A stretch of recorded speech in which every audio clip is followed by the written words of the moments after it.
இப்படி ஆளாளுக்கு சொல்லுவாங்க. ஆனா உண்மையிலேயே 2 கோடிக்கு மேல இருக்கிற ஒரு சமூகம் பறையர் சமூகம். சென்னை தொடங்கி கன்னியாகுமரி வரைக்கும் பறையர்கள் இல்லாத ஊர் கிடையாது. அதே போல பெரும்பான்மை சமூகம் நம்முடைய வன்னியர் சமூகம். வன்னியர் பறையர் ரெண்டும் பெரும்பான்மை சமூகம்.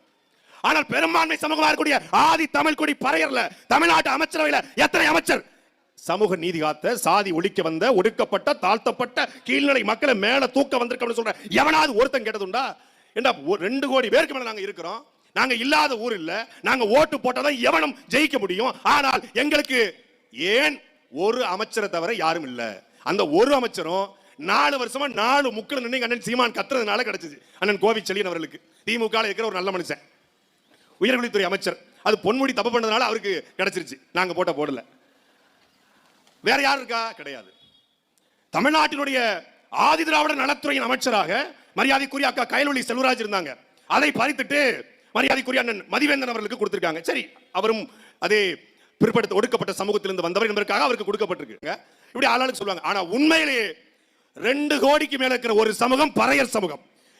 சென்னை தொடங்கி கன்னியாகுமரி வரைக்கும் பறையர்கள் இல்லாத ஊர் கிடையாது. அதே போல பெரும்பான்மை சமூகம் நம்முடைய வன்னியர் சமூகம். வன்னியர் பறையர் ரெண்டும் பெரும்பான்மை சமூகம்.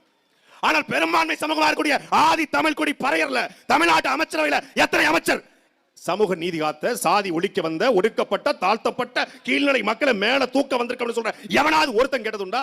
2 கோடி பேருக்கு மேல நாங்க இருக்கிறோம். நாங்க இல்லாத ஊர் இல்ல. நாங்க ஓட்டு போட்டாதான் எவனும் ஜெயிக்க முடியும். ஆனால் எங்களுக்கு ஏன் ஒரு அமைச்சரை தவிர யாரும் இல்ல.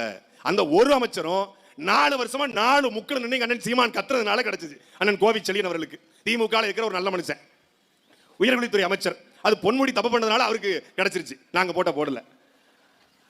வேற யார் இருக்கா? கிடையாது. தமிழ்நாட்டினுடைய ஆதி திராவிட நலத்துறையின் அமைச்சராக மரியாதைக்குரிய அக்கா கயல்வழி செல்வராஜ் இருந்தாங்க. அதை பறித்துட்டு மரியாதைக்குரிய அண்ணன் மதிவேந்தன் அவர்களுக்கு கொடுத்திருக்காங்க. சரி, அவரும் அதே பிற்படுத்த ஒடுக்கப்பட்ட சமூகத்திலிருந்து வந்தவர் என்பதற்காக அவருக்கு கொடுக்கப்பட்டிருக்கு.